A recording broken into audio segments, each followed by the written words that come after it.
ముందుగా మన యోగా కుటుంబ సభ్యులందరికీ కూడా శుభోదయం, ప్రత్యేకమైన ధన్యవాదాలు. ఇలాగ నేను ఈరోజు ఇక్కడికి వచ్చిన కుటుంబ జరుపుకున్నానంటే మీరందరూ చదవడం వల్లే జరుపుకోవడం జరుగుతుంది. అదేవిధంగా మీరందరూ కూడా తప్పకుండా యోగాకి వచ్చి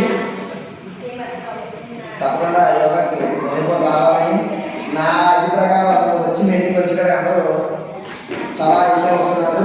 సో అదేవిధంగా ప్రతిరోజు రావాలని వచ్చి కోరుకుంటున్నాం. అదేవిధంగా నేను మేడంగా వచ్చినది ఏంటంటే ఫస్ట్ జస్ట్ యోగా నేర్చుకోవడం కోసం వచ్చాము. దాన్ని మెల్లిగా సార్ ఆ యోగా నేర్చుకునే సాధకుల దగ్గర నుంచి నాకు ఈ పొజిషన్ సాధ్యం అయింది. సో అందుకని ముందుగా మన కామేశ్వరరావు గారికి ప్రత్యేకమైన ధన్యవాదాలు. అదేవిధంగా ఉషారాణి గారు ఎప్పుడు ఏం వచ్చినా డిస్టెన్సెస్ వచ్చినా కూడా నాటకాలు మధ్యలో అని చెప్పడానికి చేసేవారు. అదేవిధంగా మన యోగా సెంటర్లో ఏ విధంగా మన పద్దుసార్ కవిత్వం ఆయన గానం పద్దుసార్ కవిత్వం ఉంటేనే కానీ అది సక్సెస్ఫుల్ అవ్వదు.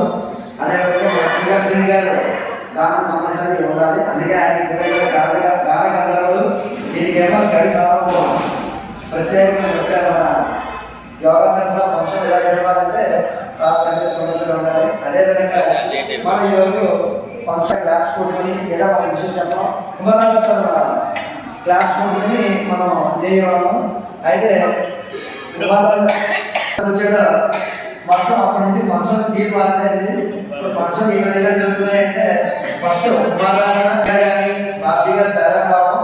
సో బాబ్జీ గారు గోవింద్ వీళ్ళందరూ కూడా ప్రత్యేకమైన మన సింగర్ శ్రేణి గారు వీళ్ళందరూ కూడా ముందుండి ఈ కార్యక్రమాన్ని మనకి ఈ విధంగా ఫంక్షన్ జరుపుకోవడానికి చాలా ఇదవుతున్నారు.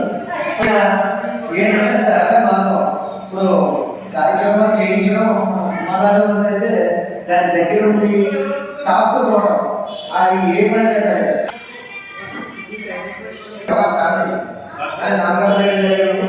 అదేవిధంగా మనం అందరూ ఉన్నంతసేపు ఇందులో ఎవరైనా ఏదైనా సరే మొత్తం అందరూ ఉన్నంతసేపు కూడా ఒకే కలిపి ఇది నిరాటంకంగా కంటిన్యూ జరగాలని నేను కోరుకున్న మనస్ఫూర్తిగా.